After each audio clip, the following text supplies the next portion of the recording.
Helo, a chroeso i'n live heno. Neis iawn gweld chi, ac neis iawn hefyd i weld rheini o'ch chi sydd yn ymuno efo ni ar y recordiad heno. Chydig bach yn hwyrach heno, mae ddrwg i ni, ond dyna ni, gobeithio gewch chi fydd allan o'r sesiwn yma. Felly, heno, dyn ni am edrych ar Microsoft Bookings, so mae hwn yn rhan o Microsoft 365 eto. Da chi fel arfer efo trwydded i hwn, os da chi efo Microsoft Business Standard, neu os da chi efo Business Premium, neu fatha Enterprise 3 neu Enterprise 5 enghraifft, mae o'n dod efo heina hefyd. Os da chi efo un o'r Microsoft 365 arall, o bosib rhaid i chi edrych i weld os da chi angen prynu hwn ychwanegol. Ond mae hwn yn gret i fusnesau enghraifft sydd angen i apwyntiadau gael ei creu. Felly, os di o'n rhywbeth meddygol, neu os di o'n rhywbeth da ni sôn am sydd yn coaching neu rhywbeth fel yna, lle mae gennych chi'r angen yma i wneud apwyntiadau falle. So HR hefyd, lle mae gennych chi bethau fel adnodd dynol, lle mae gennych chi bethau fel cyflwyniadau falle. Sori, nes i anghofio chydig o'n Nghymraeg yn fyna. Ond ie, so mae heddiw jyst i ddangos i chi'n sydyn defnydd really syml o'r meddalwedd, be da chi'n gallu gwneud efo, a jyst dod a'ch sylw chi at rhai o'r nodweddion yn hwnna. Da ni ddim yn mynd i fewn yn ddifn iawn iddo fo, ond os da chi eisiau, gadewch ni wybod a fyddwn ni fynd i fewn i hwnna lot mwy. OK, felly dwi am rannu'n sgrin efo chi, fel arfer. So, na ni rannu'n sgrin efo hyn.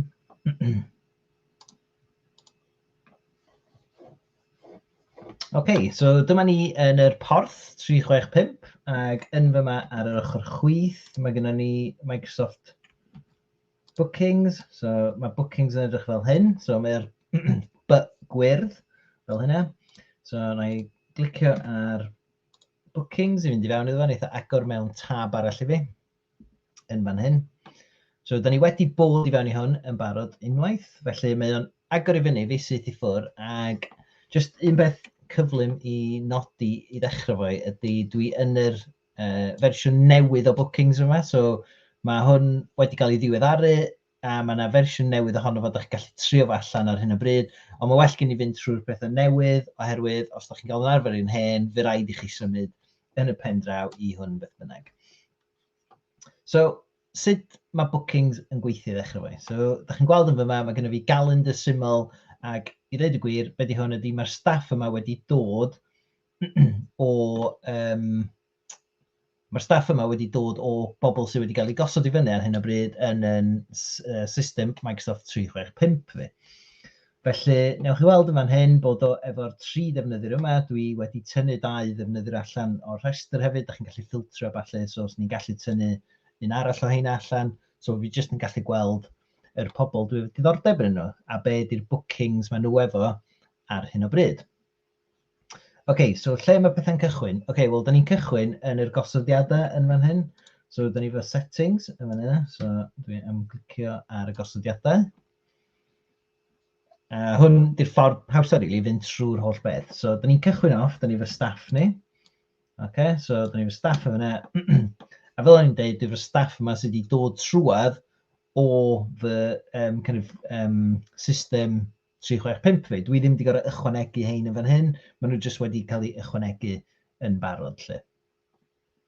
OK, so dwi'n gallu gweld be di gwybodaeth hein, dwi'n gallu gweld be di e-bost nhw er enghraifft, dwi'n gallu gweld lle maen nhw'n dod o, dwi'n gallu gweld os dwi'n gallu defnyddio nhw mwyn bwcio, a falle dwi'n gallu dangos mwy o bodaeth yn fyna, dwi'n gallu dangos be mae calendar nhw yn edrych fel, ac unrhyw wasanaethau ar hyn o bryd, maen nhw yn gysylltiedig â fo.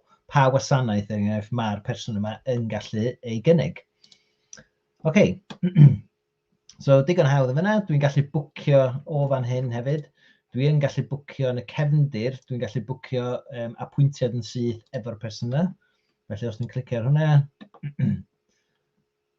so dim ond yr un cynnyrch yma, ydyn ni'n gallu bwcio efo'r person yma ar hyn o bryd, cos dim ond hwnna maen nhw'n wneud. Ond os ni'n clicio ar hwnna, mae nhw hefyd yn gallu wneud dau, sori. So mae yna un initial, so mae'r initial consult, mae hwn yn cael ei osod i fyny gan Microsoft fel rhywbeth diofyn, a mae gyd o staff yn rhan o hwnna. OK, so mwyn i ni ddall chydig bach mwy amdan sut mae'r gwasanaethau yma wedi cael ei gosod i fyny, na ni rwan fynd i fewn i gwasanaethau yn fan hyn. So, services. So, yn fan hyn, da chi'n gweld mae gen i ddau wasanaeth ar hyn o bryd, fel wnaethon ni weld efo'r defnyddio'r ffordd yna'n gynharach. Ac be dwi'n gallu gwneud ydy, dwi'n gallu ychwanegu gwasanaeth newydd yn fan hyn yn y top. So, be am gael golwg sydyn ar un o hein sydd wedi cael ei gosod i fyny'n barod. So, newch chi weld, mae yna dudalen. Da ni'n gallu defnyddio i fwcio'r hein. So, na i ddangos i chi sut i osod hwnna i fyny yn y munud. Mae hwn yn dweud faint mae'r gwasanaeth yma yn para amdano fo. Be di pris y gwasanaeth a be di disgrifiad y gwasanaeth. A wedyn dwi hefyd yn gallu gweld pwy ydy'r aelod o staff neu aelodau o staff sydd yn gallu cynnig yr gwasanaeth yma. So ar y funud, dim ond un person sydd yn gallu cynnig yr gwasanaeth yma. Newch chi weld hefyd bod dwi wedi gallu gosod hwn i fyny fel cyfarfod ar-lein. So, dydy hwn ddim yn rhywbeth mae rhywun gorfod dod i weld fi. Mae'n rhywbeth maen nhw'n gallu gwneud ar-lein, a fydd yr link i'r cyfarfod yma yn mynd allan yn y gwahoddiad pen maen nhw'n cael hwnna. So mae hwnna'n rili da, mae'n ffitio fewn efo Teams yn berffaith. So mae'n creu y cyfarfod Teams i ni, a mae'r cyfarfod Teams yn cael ei yrru allan sydd i ffwrdd i'r person arall. OK, so os da ni eisiau ychwanegu gwasanaeth newydd, so newch chi weld yma beth da ni'n gallu gwneud. So, ella bod fi eisiau...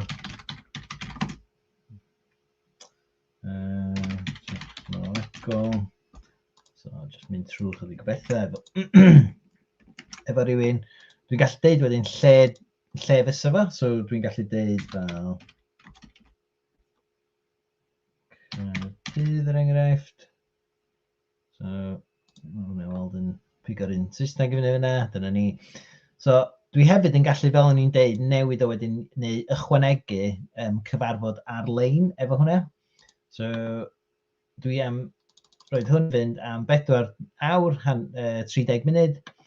Buffer time yn golygu, dwi ddim yn gallu gwneud hein heb hyn a hyn o gap rhwng yr apwyntiadau. So, mae hwn yn bwysig enghraifft. Yn ymwedig rwan efo Covid, ella bod o'n bwysig i rhywun sy'n torri gwallt, gallu cael amser ar ôl un apwyntiad i glirio fyny bob peth, neu siw bod bob peth yn lan, ella bod nhw angen hanner awr enghraifft i wneud hynna. So maen nhw'n gallu rhoi yr hanner awr yna ar ôl apwyntiad bod nhw angen cyn maen nhw'n gallu mynd i apwyntiad arall. OK, wedyn, da ni'n gallu rhoi yr pris yn fan hyn. So, be di pris yr cynnyrch? Da ni'n gallu rhoi nodiadau ychwanegol yn fan hyn. Wedyn, da ni hefyd yn gallu deud bod na mwy na un person enghraifft yn gallu dod i hwn. So, ella bod ni fo sesiwn ar-lein efo yma, lle mae 10 o bobl yn gallu dod i fewn, a maen nhw'n gallu cael yr un gwasanaeth ar yr un pryd. So, fe rai safio hwnna, enghraifft, yn fyna. Dyna ni, a wedyn, da chi'n gweld, mae hwnna wedi safio fel cyfarfod Teams, mae'n 4 awr a hanner, a wedyn, dos na ddim pris yn fo, nathon ni ddim gosod pris.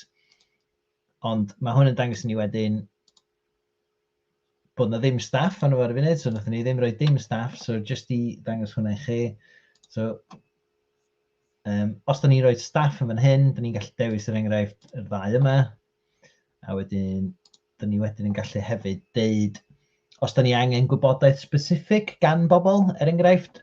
So, os di hwn yn rhywbeth lle dwi'n rhoi gwasanaeth iddyn nhw, lle dwi'n gyrru rhywbeth i'w tŷ nhw, enghraifft, cyn i'r gwasanaeth yna ddigwydd ar-lein, enghraifft. So, ella fos ni'n gyrru llyfr allan, so bod ni'n mynd trwy hwnna ar sesiwn ar-lein.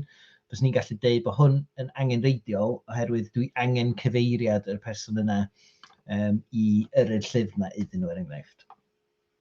Wedyn, da ni'n gallu gwneud yr reminders o falle, a da ni'n gallu gyrru e-byst i atgoffa pobl bod nhw yn dod fory yr enghraifft i'r gwasanaeth yna. So, ni'n safio hwnna. A wedyn, da'ch gweld mae'r staff yna wedi cael ei ychwanegu yn fan yna.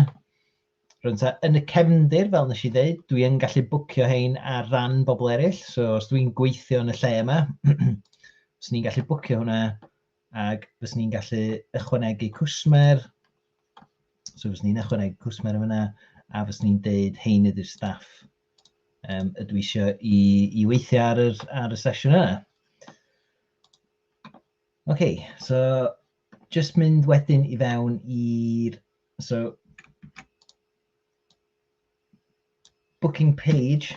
So hwn ydy'r darn arall yma. So da ni'n gallu, mae yna osodiad yma i greu tudalen fwcio allanol. So dwi wedi rhoi hwn ar available to anyone, a mae hynny'n golygu fydd hwn ar gael i rywun tu allan i'r sefydliad, so bod y cyhoedd yn gallu bwcio'r gwasanaeth yma. So os dwi'n rhoi available to anyone, a wedyn your booking page, so mae'n rhoi y link i fi wedyn, so bod fi'n gallu rhoi y link yna enghraifft ar y wefan, mewn e-byst, ac os dwi'n clicio ar hwn,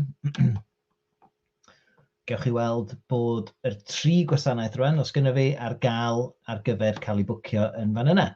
So mae'r coaching technolegol yn fan hyn, dwi'n gallu bwcio hwnna. Neith o ddeutha fi pryd mae o'n bosib i fi fwcio hwnna. Mae o'n deud 12:30 ydy'r un dwytha, a mae hwnna oherwydd mae hwn yn 4 awr a hanner, a mae'r staff yma yn gweithio oriau tan 5 o gloch. Felly, ie, mae hwnna'n iawn. So hwnna ydy'r amser dwytha fer ni gychwyn ar y sesiwn yna. So, os dwi'n edrych ar 28, mae hwnna'r un peth, so dwi'n gallu bwcio yna. Ac dwi hefyd yn gallu dewis pwy dwi eisiau cael y bwcio efo, a mae hwn yn dangos i fi pa wybodaeth dwi angen rhoi mwyn bwcio hwnna. Dyna ni, a wedyn... So, os dwi'n bwcio hwn rwan... O, amser, sorry. Dyna ni, wneud y booking yna. OK. A wedyn fel ydych chi'n gweld, mae roed y gwybodaeth yna gyd i fi wedyn ynglyn â'r booking yna. Mae'n dangos i fi pa bryd mae wedi cael ei wneud, so 28 o mis Ionawr. Dwi'n gallu ail wneud hwnna os dwi eisiau hefyd fy hun, so dwi'n gallu rheoli'r booking yma fy hun, dwi'n gallu canslo fo. Ac os dwi'n mynd yn ôl i fewn i calendar fi yn fan hyn, so dwi just angen cofio pwy oedd wedi cael hwnna ar y 28 iddo. A dyna ni. Dych chi'n gweld mae hwnna wedi dod i fewn i'r calendar yn fan hyn. Dwi'n gallu gweld o'n syth ar yr ochr weithredol hefyd. OK, so Microsoft Bookings, gallu cymryd bookings gyn y cyhoedd, cymryd bookings hefyd gyn pobl mewnol ar gyfer apwyntiadau falle. Tudalen allanol, a wedyn hein i gyd yn dod i fewn, gwasanaethau, dyn ni'n gallu rhoi pris, dangos y pris ar hyn o bryd hefyd. Mae yna sôn bod hwn ella'n gallu lincio fewn i system y taliadau, ond ddim cweit yna eto heb chydig bach o bethau ychwanegol. Ond ie, system syml ond pwerus iawn i wneud y bookings yna, yn enwedig os da chi efo busnes sydd yn dibynnu ar apwyntiadau. OK, so jyst gadael chi efo yr wefan. So mae'r wefan yn mynd ar draws gwylod fyna. Ewch draw yna i weld beth di'n gwasanaethau ni. Ewch draw yna i gael mwy o bodaeth defnyddiol fel hyn ynglyn â blogiau a gwybodaeth ynglyn â Microsoft 365 a technoleg cyffredinol. Ac arwyddwch chi fyny i'r rhestr bostio yna hefyd os da chi wedi dod mewn derbyn y fath yma beth i'ch mewnflwch.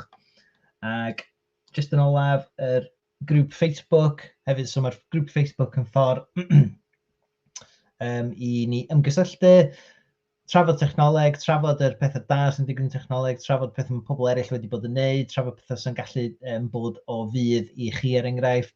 Mae y gyd yn rhad ac am ddim, felly fysa nhw'n dda os o'ch chi'n ymuno efo'r grŵp yna, er enghraifft, os ni'n gweld chi fyna ac yn gallu trafod y pethau yma efo chi ac yn rhoid yr help na da chi eisiau.